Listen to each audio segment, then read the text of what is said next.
We're rolling anytime. All right. Good morning, and thank you for joining me today. I'm Janice Jackson, CEO of Chicago Public Schools, and I'm joined by Chief Officer for our education team, LaTanya McDade, as well as principals from across the city. We have Jackie Manoni, who's the principal of Day Diego in Humboldt Park. We have Ms. Walker, who's the principal of Crown in North Lawndale Little Village. Sharon Travis, who's the principal of Thorpe on the southeast side.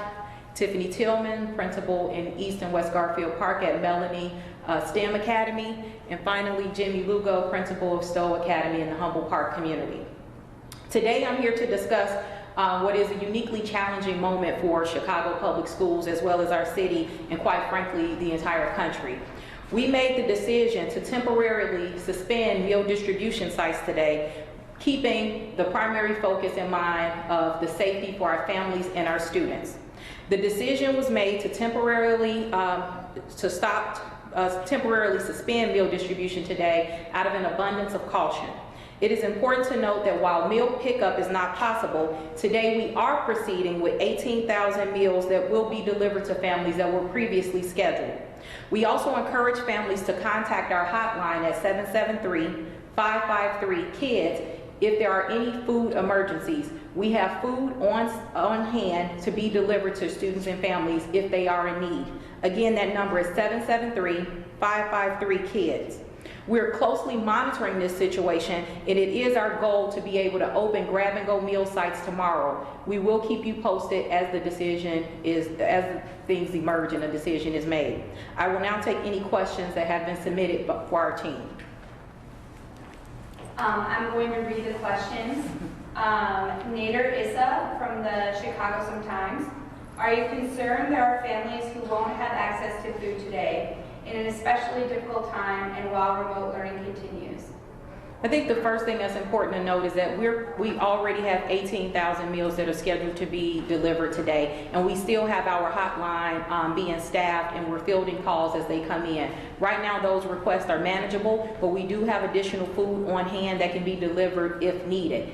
As far as remote learning, I think that now more than ever, our students need their teachers. We believe that our teachers will exercise the right amount of autonomy and authority to engage with students today in a manner that they deem appropriate. We want to make sure that whatever we're doing, we can ensure the safety of our staff. We can deliver a remote learning program safely today. We did not feel that we were able to do that for food distribution, which is why the decision was made. We will continue to monitor the events of the day and make a decision and inform our families as soon as possible. The next question is from Cassie Walker-Berg from Chalkbeat. After the Van Dyke trial in the case of the killing of Laquan McDonald, educators were asked to stay neutral in their discussions with students, a recommendation that was criticized. What guidelines are you giving teachers now in the wake of the George Floyd killing, and does the advice to stay neutral stand? Today, we will be distributing resources through our Office of Teaching and Learning to assist teachers to have conversations with students about the recent events, as well as looking at our country as a whole. CPS's curriculum has always prioritized helping our students draw their own conclusions. It's critically important that we have an open dialogue about race and the impact that it has on this country, and we've never shied away from that as a school system. It is our job as educators to make sure that we're presenting students with all of the information and all of the facts and helping them to draw conclusions about what's going on around them. Our students are smart. They know what they see. They can draw their own conclusions, and I think teachers are suited to have those discussions. We will be providing materials for those who think they need additional support and resources in order to do that, but our stance is as it always is. We're here to educate students, and we're going to do everything within our power to make sure they have all of the facts so that they can draw their own conclusions and have a place to talk about these issues.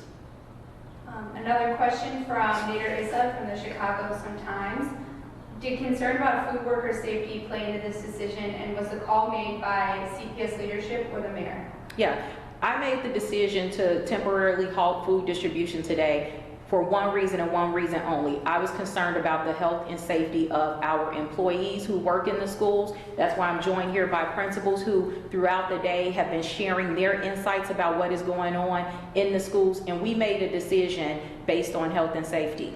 I can tell you, I live in these communities, the communities that have been shown on TV over the past few days, so I know I have a good gut sense about the safety, and our goal is to make sure any program that we're implementing is done with that in mind. I wouldn't be able to live with myself if something happened to a student or a family member while they were trying to go and get food. We understand that food is a basic need, which is why CPS has distributed over 12 million meals since the pandemic occurred, and we look forward to getting back to doing that. But out of an abundance of caution, this decision was made. I made the decision, and I think it's the right decision.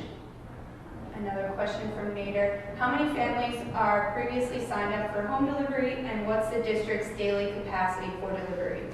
Right now, as I stated, we're distributing 18,000 meals today, which is about 3,000 stops, which is our normal capacity. However, given the uniqueness of this circumstance, we have additional food that is on hand, so we're activating more of our food delivery trucks and our partners to deliver more food as the need arises. We're also working directly with the city to utilize any of their resources should the need become overwhelming for the district. But I feel confident that with the food that we have on hand and the trucks that we have at our disposal, we should be able to handle the volume of calls that we've been receiving so far. Again, this is an emergency. I hope that it's just one day. We will continue to monitor the situation and see how things progress.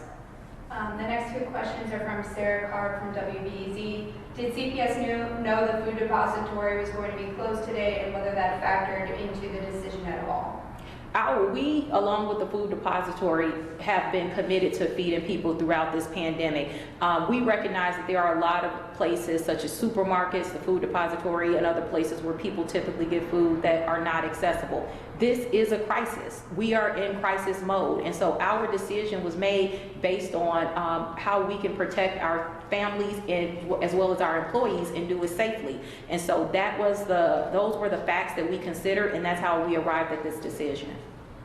Also from Sarah Carp, WBEZ, were workers calling in and saying they couldn't or would not come in?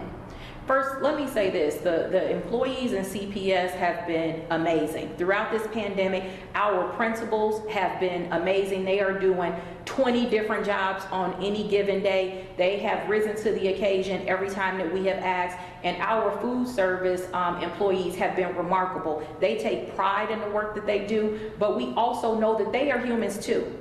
They have to be protected. They have families that they need to take care of. And as a leader in this district and somebody, like I said earlier, who actually lives in the communities that we serve, I feel strongly that if we're going to make decisions about the safety for people working downtown, we need to also be making sure we're keeping the people working in the community safe. We did not feel that it was safe as of yesterday, and this decision was made. I'm hoping that with all of the resources that are being deployed, we will be in a different position tomorrow, but the goal always is safety. We will go above and beyond, but we have to be able to guarantee the safety of our employees first and foremost. We have one more from Sarah Carp, and then we have a few questions from the Tribune, and then we'll have to wrap. Okay. From Sarah Carp, students are under a lot of stress right now. How are you telling teachers to talk about it, and does it at all change the grading policy? I think there are a few things. We can't conflate everything and address all of these issues collectively. Our teachers are the people who are best suited to address the concerns of our students outside of their families. Our families will rely on the teachers. I am 100% sure that teachers are going to open up classrooms today and allow for space to talk to our students, to talk about what they're seeing and what they are experiencing.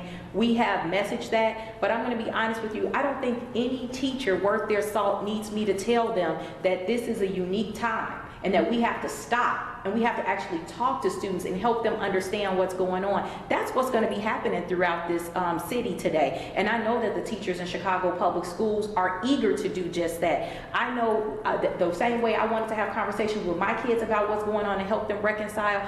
I know teachers feel like that about their own children, and they count the kids that they educate every single day as their own children. So they don't need me to tell them to do that. Our teachers always rise to the occasion, and I know that that's how they're going to be utilizing remote learning today. Okay, great. And the last bit of questions are from Bob McCoppin from the Chicago Tribune. There are a few which were previously addressed, but I'm going to read these up. When will meal sites reopen? How many meals you provide at meal sites compared to those that you deliver? To what extent are the violence and transportation closings impacting neighborhood school sites? Aren't the worst problems downtown? What feedback are you getting from parents? Wow. And is this strictly lunch or breakfast and lunch? That was a lot. I think we have addressed many of those, but let me just say a few things. Again, ensuring that our employees were safe was of primary importance to me. People have seen images of what's happening across this city. A lot of attention has been paid to what's happening in the downtown area for a variety of reasons. I'm concerned about what's happening all across this city. Our students and families live in all 78 of the communities across Chicago, and it is critically important that every single one of our families and our students, that they feel safe. And we have an obligation to make sure that they feel safe in their communities, that they feel that it's safe enough to leave their home and walk to the schools. Many of our students are walking alone. We don't have safe passage workers out there. We don't know if there's enough police coverage in every area. So my job is to make sure that people are safe, and that's how we arrived at the decision that we made today. I think that to say that the issues that this city is facing are concentrated in one area is just misleading. There are issues that we're trying to address throughout the city, and we will continue to address those as needed. But again, there is a huge need in the communities, and we're doing our best to address that. With regard to meals, I just want to continue to reiterate that we're scheduled to deliver 18,000 today. We have capacity to do far more, and we've activated all of our resources to do that. Any family who is in a position where they need food today can simply call 773-553-KIDS, and we will make sure that you have the necessities that you need today. Again, that number is 773-553-KIDS. Thank you. All right, thanks.